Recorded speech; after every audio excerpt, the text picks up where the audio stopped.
Hello আমার সাকিবিয়ান ভাইরা বোনেরা, এই যে সাকিবিয়ান ভাইরা বোনেরা বলতে পারলাম না আমি এতগুলো দিন পরে, তোমরা ভাবতে পারবে না আমার কতটা আনন্দ হচ্ছে।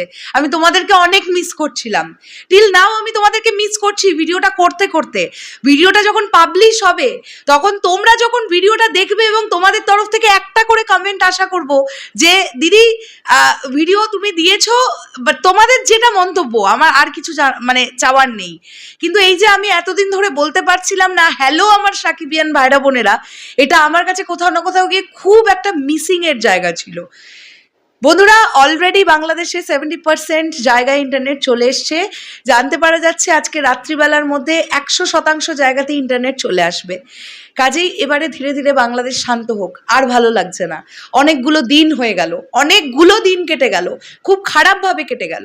এবার সবটা শান্ত হয়ে যাক, এটাই আমরা চাইবো। এখন আমরা এই ভিডিওতে মেগাস্টার শাকিব খানকে নিয়ে কথা বলবো। শাকিব ভাইয়া কত কিছু করে ফেলেছেন এরই মধ্যে। তিনি দুবাইতে ছিলেন, দুবাইতে আমরা দেখতে পেয়েছি দরদ নিয়ে তার প্রেস মিট। তোমরা দেখতে পাওনি, ইন্টারনেট ছিল না বলে, আমরা দেখতে পেয়েছি। তিনি গোল্ডেন ভিসা পেলেন, সেই ছবি সেই ভিডিওস সব আমাদের কাছে এসেছিল। দুবাই থেকে একজন সাকিবিয়ান ভাই আমাদেরকে পাঠাচ্ছিলেন, কিন্তু কিভাবে দেব তখন যা পরিস্থিতি ছিল, বা এখনো পরিস্থিতি যে একদম স্বাভাবিক আমি বলবো না, তবে এবারে চাই পরিস্থিতি স্বাভাবিক হয়ে যাক।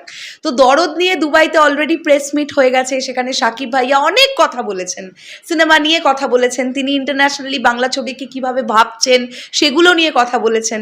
সেগুলো আমরা দেখতে পেয়েছি, তোমরাও দেখে নিও, এবার তো ইন্টারনেট এসে গেছে, একটু দেখে নিও। এখন আমরা এই ভিডিওতে মূলত কথা বলবো, তুফানের তাণ্ডব কিন্তু এখনো চলছে। বাংলাদেশে এরকম একটা খারাপ সিচুয়েশন ক্রিয়েট হয়েছিল জানি আমরা। হ্যাঁ, আমি এটাও দেখেছি যে ইউএসএতে টাইম স্কোয়ারের সামনেও কিন্তু এক মানে আন্দোলন শুরু হয়ে গিয়েছিল। থার্ড উইকের পরে ফোর্থ উইকে তুফানের হল লিস্ট আমরা দেখতে পাচ্ছি ইউএসএতে, এবং আমরা দেখতে পাচ্ছি ফোর্থ উইকে 5টা সিনেমা হলে 5টা থিয়েটারে কিন্তু তুফান চলবে, যেটাও খুব ভালো, ডেফিনেটলি খুব ভালো। বিএমআরকে থ্যাংক ইউ দেবো।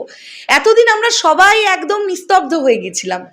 আমি জানি যে আমি তো ইন্ডিয়া থেকে বসে ভিডিও করছি বা ভিডিও করি, কিন্তু যারা বাংলাদেশ থেকে মানে সারাটা দিন সিনেমা রিলেটেড আপডেটসগুলো তাদের ফেসবুক পেজে দিতে থাকে, তাদের মধ্যে অন্যতম একজন বিএমআর, তারাও কিন্তু গত 5 দিন ধরে কোনো পোস্ট দিচ্ছিল না, কেননা তাদেরই ওখানে ইন্টারনেট নেই মোস্ট প্রবাবলি, আর দ্বিতীয়ত হচ্ছে কারোরই মন মেজাজ ভালো ছিল না। তো সেখান থেকে দাঁড়িয়ে বিএমআরও তাদের পোস্ট দেওয়া শুরু করলো, আমিও বলে উঠতে পারলাম হ্যালো আমার সাকিবিয়ান ভাইরা বোনেরা। এই জন্য থ্যাংক ইউ বিএমআরকেও। এবারে আমার কাছে অনেক আপডেট আছে সাকিব ভাইয়া রিলেটেড, সেগুলো নিয়ে আমি ধীরে ধীরে ভিডিও আনবো।